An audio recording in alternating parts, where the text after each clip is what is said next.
I am sure all the NBA fans remember the term Linsanity, if not the name of Jeremy Lin. But what you might not know is why Lin is not a part of the NBA anymore. Why was he banned? Was the reason racism or something else? Get ready as we dive into the story of Jeremy Lin. This is why Jeremy Lin is banned from the NBA. Let's begin. So who is Jeremy Lin?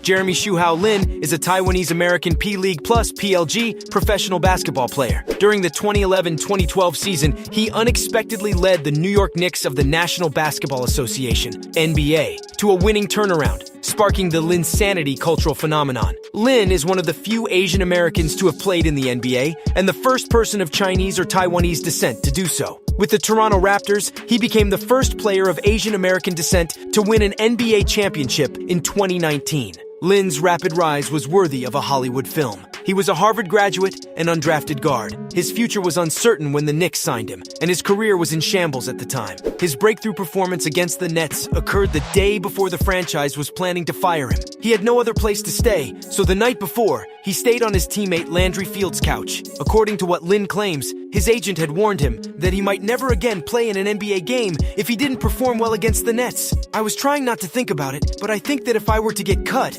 I wanted to kind of take the rest of the season off, Lin told Insider, adding, that would have been 4 different teams that I had been a part of. And I think I was just so mentally worn down from the journey and the uncertainty and the rejection that I was I don't know if I can handle joining another team this season. Then, in a split second, Lin's fame exploded. In addition to the chaos he was causing in Madison Square Garden, Lin was also achieving a degree of popularity that only a few people can understand. Lin remarked, there are so many strange moments, mentioning instances in which women sent him undergarments or declared that they were engaged to him. Fans hid behind bushes and stalked his residence before surprising him. To them, they're just trying to meet me. But to me, it's really scary when it's outside my house, and they're waiting outside, behind a bush. Lin compared Linsanity to a prolonged blast of adrenaline. He was on 2 consecutive Sports Illustrated covers. He was listed among the 100 most influential people by Time magazine. Lin replied that he frequently thinks back to his 28 points and 14 assist performance in a victory over the Dallas Mavericks when asked about a less famous moment that sticks out to him.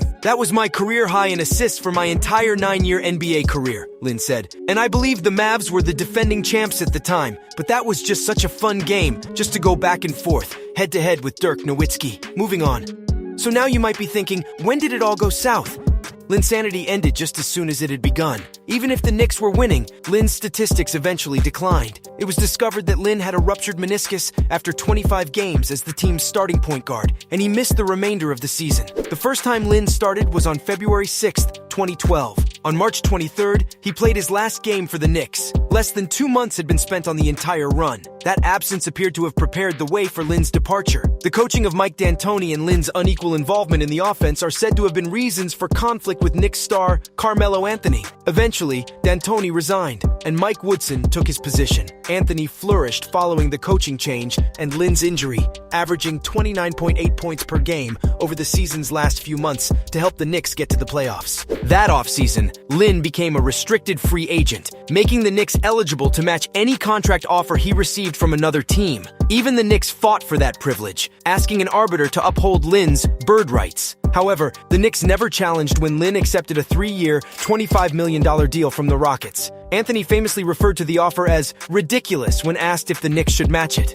After just 1 season, Lin quit the Knicks. Even though Lin has no idea of what happened between him and Anthony till this day, he wishes they had communicated better. I think the biggest thing is we never had any interpersonal conflict, directly. Me talking to him talking to me. So for me, I felt like I was very blindsided by it. I mean, to this day, I'm not totally sure what happened. But if I could go back, the one thing I would definitely do is just to have more conversations, more honest, open conversations early and often, and to kind of develop that trust and to put in that relational equity. After that, Lin took on the role of a journeyman. He played for the Rockets for 2 seasons, scoring 13 points on average. He went on to play for the Lakers, Charlotte Hornets, Brooklyn Nets, Atlanta Hawks, and Toronto Raptors as he moved around the league. That's just sad, right? Lin said to Insider that he finds it somewhat upsetting because his reputation is largely dependent on a few weeks of all-star caliber performance. He is proud of his other seasons, especially the one he had with the Charlotte Hornets in 2015-2016, when the team surprised everyone and advanced to the playoffs, a season Lin called special.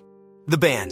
Lin is not happy about the way his NBA career came to an end. The Raptors signed him after the Hawks dropped him in 2019. Lin had a dismal season with the Raptors and was hardly used during their playoff run, which resulted in a victory over the Warriors. Lin has made it known that he didn't believe he deserved the championship. Lin was a free agent in the offseason and was unable to find, employment. Although he has subsequently played in the G League and in China, he believes the NBA made a hasty judgment about him. "I had this 12-game stretch where I didn't play that well, and that was it," Lin said. "So you gotta think for me. After playing 9 years in the league, I would expect okay, I have a reputation, people know what I can do." But I was pretty surprised at just how fast people were like, "Okay, he's done." Despite begging for non-guaranteed training camp invitations, Lin said he was unsuccessful. "When I add all of that up, I would say race has a role to play in that," Lin said. "I just don't know how big, but my gut is that race definitely has a role to play." The 35-year-old guard spent the 2021 to 2022 CBA, Chinese Basketball Association season, with the Beijing Ducks. He averaged 13.4 points, 3.6 rebounds, and 4.7 assists. He signed with the Guangzhou Lung Lions for the 2022 to 2023 season.